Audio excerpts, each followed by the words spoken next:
Last year, my marriage officially ended after 16 years. It all came crashing down. I'd been suspecting something for a while. My ex-wife was always on her phone, laughing at messages, coming home later from work, and acting different. When I finally confronted her about it, she denied it at first. She said I was being paranoid and needed to trust her, but I wasn't crazy. Not 2 weeks later, she admitted she was emotionally involved with a guy from her office. Emotionally involved? Like, what does that even mean? I remember her saying, "It's not like I cheated, okay? I haven't slept with him," as if that made it better.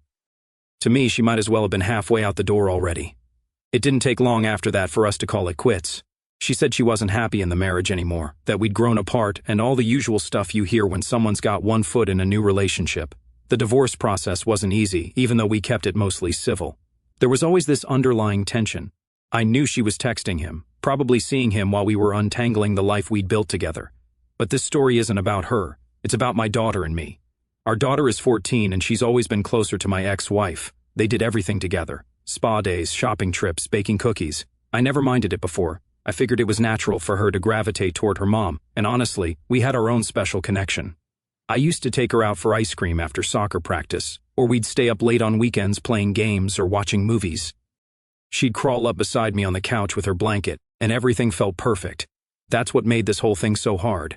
When the divorce was finalized, my daughter completely pulled away from me. At first, I told myself it was just the shock of the separation. She was probably just upset or confused. I tried so hard to make her comfortable.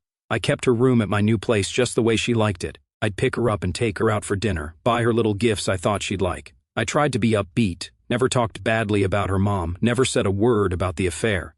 I thought if I showed her that I was still dad, things would go back to normal. But they didn't. Every time I saw her, she was cold. She'd give me one-word answers, barely make eye contact, and spent most of the time on her phone. If I asked about school or her friends, she'd shrug me off like it was a chore to even talk to me. The worst part was seeing her smile fade when she came to my house, like I could tell she didn't even want to be there. I tried to give her space. I thought maybe she'd come around after a while, but one night, everything changed. It was a random Tuesday. I'd picked her up from school, and she was quiet the whole ride to my place. I figured maybe she'd had a rough day, so I didn't push. When we got to the house, I made her a snack and sat with her on the couch. I asked her how her day went. She just kept scrolling on her phone like I wasn't even there. "Hey," I said gently, "everything okay? You seem quiet." That's when she sighed, put down her phone, and looked right at me. "Why do you even try so hard, Dad?" I was confused. "What do you mean?" She rolled her eyes. "I mean, Mom's happy now. She deserves to be happy, and her stepdad's name is a much better man for her. Honestly, he's the kind of father I deserve too." I don't even know how to describe how I felt in that moment. It was like my heart stopped beating for a second. "What?" I asked, my voice barely above a whisper. She shrugged like she hadn't just said the most painful thing I'd ever heard. "I'm just saying he's better for Mom, and he's better for me too. He actually cares." I didn't yell. I didn't get angry. I didn't even know how to react. I just sat there, stunned, looking at the girl who used to think the world of me, the girl who used to hold my hand and call me her hero. "That's not fair," I finally said, my voice cracking. She shrugged again. "It's true, though I didn't say another word." I got up and went to the kitchen because I didn't want her to see me breaking down. My hands were shaking as I leaned against the counter, trying to keep it together. She didn't realize it, or maybe she did, but she just shattered me that night after I dropped her off at her mom's house. I went home and cried. I don't even remember how long I sat on the floor of my bedroom, just trying to process what she'd said. "He's the kind of father I deserve." I kept repeating it in my head. My own daughter, my flesh and blood, thought I wasn't good enough to be her dad. The next day, I couldn't even get out of bed. I called in sick to work because I couldn't face anyone. I felt like a failure, not just as a husband but as a father. I kept asking myself, what did I do wrong? Was I too strict? Was I not there enough? Did I somehow deserve this? My sister was the only one I told. She was furious for me. "You gave your everything to that girl," she said. "You've always been a good dad, no matter what." She reminded me of all the times I'd been there for my daughter, all the times I'd sacrificed my time and money to make her happy. But none of that seemed to matter anymore. After that night when my daughter told me her stepfather was the father she deserved, something in me just shut down. I didn't make this decision overnight, but it became clear that I couldn't keep living like that, chasing after someone who didn't want me. I don't know how to explain it, but I felt like I was banging my head against a wall. No matter what I did, no matter how much I tried, I wasn't good enough for her anymore, and it hurt more than I can really put into words. I spent the next few days in a haze. I avoided looking at photos of us. But everywhere I turned, there was a reminder, the old picture she'd drawn for me in kindergarten. Me with a cape that said my superhero dad, the family trip photos on the fridge, her soccer trophies I'd helped her win by coaching her through extra practice. It all felt like a cruel joke now. So, I made a decision to protect myself. I know that might sound selfish to some of you, but I had to. I decided I would do only what was legally required of me as a father, nothing more. No more bending over backward for a relationship where I wasn't respected. The first step was practical, my finances. For years I'd planned for her future. I had college savings, life insurance, and retirement accounts, all of it set up so she'd be taken care of, no matter what. But now, why should I keep sacrificing for someone who didn't see me as her dad anymore? I sat down one evening with all the paperwork spread out in front of me. The process was harder emotionally than I thought. I stared at her name listed as the primary beneficiary for my 401k and other accounts and felt that familiar pang of guilt, like I was doing something wrong. But then I remembered her words, "He's the kind of father I deserve." I took a deep breath and filled out the forms. I listed my sister as the beneficiary instead. She was the only person who had been there for me through this nightmare. She'd been my support system, listening to me vent and holding me up when I felt like collapsing. She deserved something for that. The next decision was the college fund. I know this is the part where people are going to come at me, but let me explain. I spent years putting money into that fund. I gave up vacations, skipped out on luxuries, and worked overtime to build it. I did it because I wanted to give my daughter every opportunity in life. But what's the point of saving for someone who doesn't even want you in her life? I decided to start using that money for myself. At first, I only dipped into it a little, just enough to fix some things around my house. Then, my sister and I started talking about taking a trip. She hadn't been out of the country in years, and honestly, I needed an escape. I needed something to remind me that life wasn't just pain and disappointment. We booked a 2-week trip to Europe. I used a chunk of the college fund to pay for it, and for the first time in months, I felt like I could breathe again. My sister and I traveled to places I'd only ever seen in pictures: Italy, France, Spain. We ate amazing food, drank too much wine, and laughed like we hadn't laughed in years. For the first time since the divorce, I felt like I was living for me instead of constantly being crushed under the weight of expectations I could never meet. When I got back, I knew there was no turning back. Over the next few months, my daughter started to notice that I wasn't bending over backward anymore. I wasn't trying as hard to engage her in conversation, and I wasn't planning special outings or gifts. I wasn't cruel or unkind, I just stopped trying so hard. I'd pick her up when it was my time, drop her off and do the basics. I didn't push her to talk or spend extra time together. I just did what was required of me. At first, I don't think she really cared. She was still so absorbed in her mom's new life and the perfect family she had with her stepdad. But eventually, she started to pick up on the changes. She'd glance at me during car rides or sit in silence for longer stretches than usual, as if she wanted to ask something but didn't know how. Then, one day, everything came to a head. My daughter came over for her usual weekend visit. She spent most of the afternoon in her room, as usual, doing whatever teenagers do on their phones. I was in my office, going through some mail and organizing my paperwork. I didn't realize she'd come in until I heard the sound of papers shuffling behind me. "What are you doing in here?" I asked, startled. She had a handful of documents in her hand. I froze when I saw what they were, the beneficiary changes. "What's this?" she asked, holding up the papers. "Those are personal," I said, trying to keep my voice calm. Her face was flushed with anger. "Why is Aunt Sister's name the beneficiary? What happened to me?" I didn't know what to say at first. I hadn't planned for her to find out like this. "I've made some changes," I said quietly. "What does that even mean?" she yelled. "You took me off? You're leaving everything to Aunt Sister's name now? Why would you do that?" I sighed, trying to steady myself. "Because, daughter's name, I can't keep pouring into a relationship where I'm not wanted. You told me your stepdad was the father you deserve. I heard you loud and clear." Her eyes welled up, but she was too angry to let the tears fall. "That's not fair. That's my college money. You're ruining my future." I shook my head. "I spent years saving that money because I wanted you to have the best. But you've made it clear where I stand in your life. I'm not going to keep giving to someone who doesn't respect me." "You're abandoning me," she yelled. "I'm not abandoning you," I replied firmly. "I'm still doing everything I'm required to do, but I need to take care of myself too. I can't keep giving when it's just hurting me." She didn't say another word, she just stared at me, shaking her head in disbelief, before storming out of the room. I sat there for a long time after she left, staring at the desk. I felt torn in two. Part of me wanted to chase after her, to hug her and tell her I'd fix everything.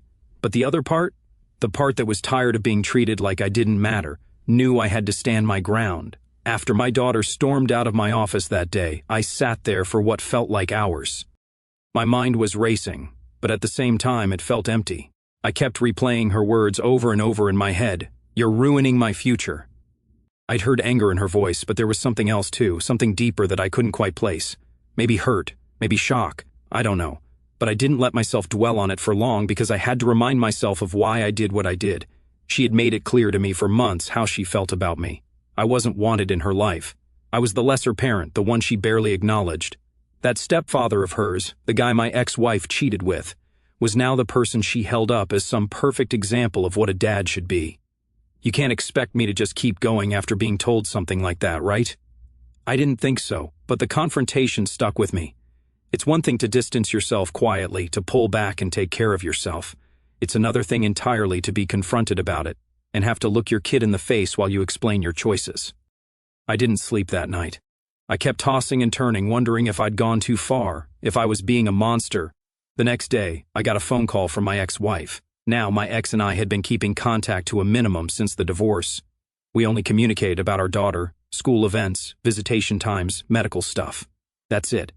I knew as soon as I saw her name pop up on my phone that this wasn't going to be a pleasant conversation. Sure enough, she didn't waste any time.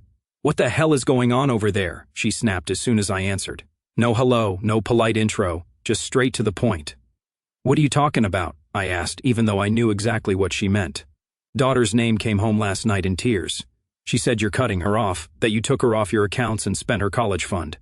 I sighed. I didn't cut her off. I'm still fulfilling my obligations as her father. Obligations? My ex practically spat the word like it was poison. "You're her father. She's a child. How could you do this to her?" And there it was, the guilt trip I knew was coming. I kept my voice steady, though. I didn't do this to her. I've been doing everything I can for her. I've tried for months to be a part of her life, but she made it clear she doesn't want me there. I'm not going to keep throwing everything I have into a relationship where I'm not respected or valued. I'm done being treated like I don't matter. "She's just a kid," my ex shouted. "You're the adult here. You don't get to act like this because your feelings are hurt." That stung, I won't lie. My feelings were hurt, they were shattered. But I also wasn't about to let her turn this all around on me. "I'm not acting out of spite," I said firmly. "I'm protecting myself. She told me her stepdad is the father she deserves. Do you know what that did to me?" There was silence on her end for a moment. Maybe she didn't expect me to say that. I don't know. Finally, she replied, quieter this time. "She didn't mean that. You know she's a teenager. She says things she doesn't mean." I let out a bitter laugh. Funny how everyone always wants to excuse what she says and does, but I'm the bad guy when I decide to protect myself. Look, I'm not arguing with you about this. I'm still doing what I'm required to do as her father, but that's all. My ex didn't have a response to that. She just hung up, leaving me staring at my phone, feeling like I'd just been hit by a truck. For the next week, things were tense. My daughter didn't text me, didn't call, and when I picked her up for my visitation time, she didn't even look at me. She sat in the car, headphones on, staring out the window like I wasn't even there. At my house, she stayed in her room the entire time. She didn't eat dinner with me, didn't talk to me, nothing. I'd knock on her door to let her know food was ready, and I'd get a muffled "I'm not hungry." I didn't push. What was the point? The silence between us was unbearable. It was like living with a stranger.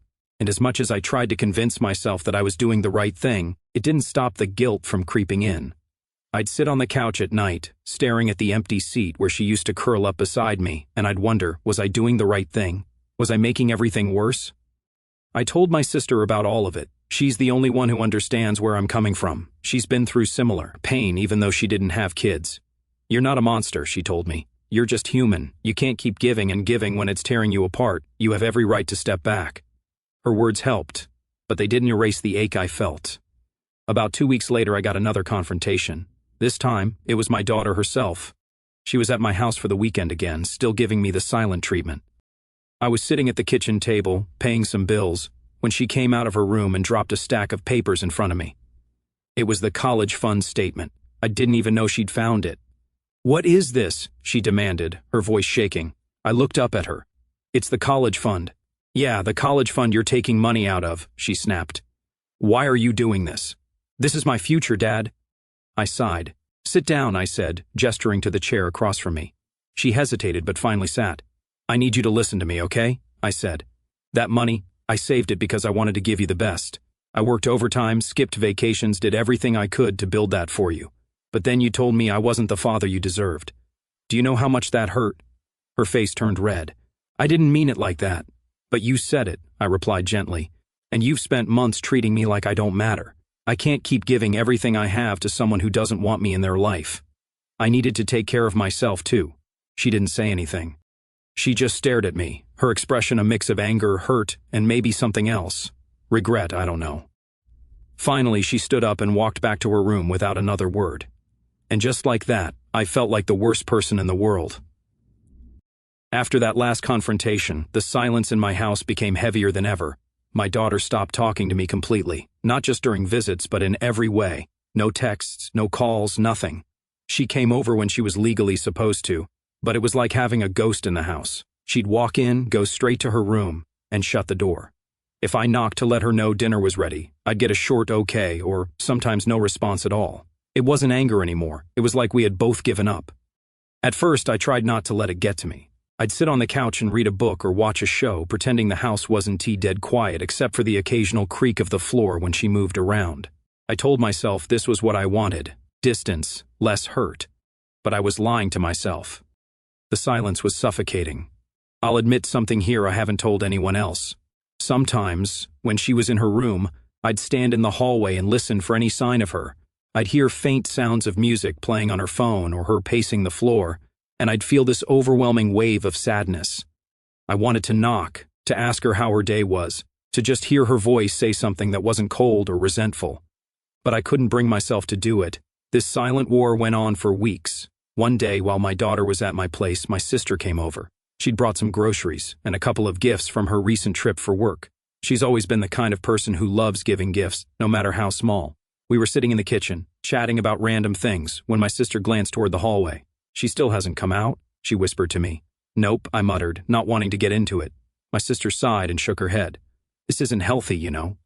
"What am I supposed to do, sister's name?" I replied quietly. I tried for months. She made it clear where I stand. I can't force her to care about me. She didn't argue with me because she knew I was right. Instead, she got up and walked to the hallway. Before I could stop her, she knocked gently on my daughter's door. "Hey, sweetie," my sister said softly. "Can I come in?" I heard a faint yeah from inside, and my sister disappeared into her room. I stayed in the kitchen, trying not to eavesdrop but also unable to stop myself. I couldn't hear everything, but I caught bits and pieces of their conversation. "She's just really mad," my sister said later, after she came back to the kitchen. "She feels like you're punishing her." I looked at her, stunned. "Punishing her? How?" "She sees the money stuff as a punishment," my sister replied. "Like you're taking everything away from her because she hurt you. She doesn't get that you're trying to protect yourself." I sighed, rubbing my temples. How do I make her see that? I'm not trying to ruin her life. I'm just done being a doormat. I can't keep letting her treat me like I don't matter. "I don't know," my sister admitted. "But this silence isn't helping either of you." She was right. I knew she was right that night. I decided to try talking to my daughter. I didn't know what I was going to say, but I figured anything was better than the Cold War we'd been living in. I knocked on her door, and for once, she didn't ignore me. "Come in," she said, though her voice was flat. I opened the door and found her sitting on the bed, knees pulled up to her chest, staring at her phone. I sat down on the edge of the bed, leaving space between us. For a long moment, neither of us said anything. Finally, I spoke. "Can we talk?" She shrugged. "About what?" "About everything," I said. "About how we got here." She didn't look at me. "You don't want to talk to me. You've made that clear." "That's not true," I said quietly. "I do want to talk to you. But every time I tried, you shut me out. You treated me like I was nothing. Do you know how much that hurt?" She looked up then, and I saw something flicker in her eyes. Maybe guilt, maybe sadness. "I didn't mean to," she said. But I interrupted gently. "But you did. You told me I wasn't the father you deserved. You chose your stepdad over me. And I get it. Maybe he's great, maybe you like him, but that doesn't mean I stopped being your dad." She looked down at her hands, silent. "I've made mistakes," I admitted. Maybe I pulled away too much. Maybe I made decisions you don't agree with, but I did it because I didn't know how else to protect myself. You have no idea how much it hurt to hear those words from you, to feel like I didn't matter to you anymore." Her voice was quiet when she finally spoke. "I didn't mean it like that. I was mad, and you were always so serious and quiet after the divorce. It felt like you didn't care anymore." I felt a lump in my throat. "I care more than you know. But I didn't know how to act when you pushed me away." We sat there in silence for a while, neither of us knowing what to say next. It wasn't a magical moment where everything got fixed, far from it. But it felt like the first time we were actually listening to each other instead of fighting or shutting down.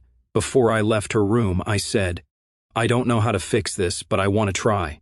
You're still my daughter. I still love you." She didn't respond, but she didn't tell me to leave either. It had been a few weeks since I told my daughter the truth, that I wasn't going to keep chasing after someone who didn't want me in their life. Things were quiet, but not in a peaceful way. She still came over for her visits, but it felt more like a formality than anything else. She stayed in her room most of the time, and I let her. I wasn't going to force her to be around me anymore. Then out of nowhere, everything changed. It was late one Friday night when my phone rang. I was half asleep, and for a second I thought I was dreaming when I saw my daughter's name pop up on the screen. She never called me, ever. I sat up quickly, my heart pounding as I answered. "Hello?" Her voice came through the line, choked with tears. "Dad, can I come over?" I was instantly on alert. "What's wrong? Are you okay? Please," she whispered. "Can I just come over? I don't want to be here right now. I didn't ask any more questions." "Of course, I'll come get you." When I pulled up to my ex-wife's house, my daughter was already outside, sitting on the curb with a backpack next to her. She looked smaller than I'd ever seen her, like a kid again.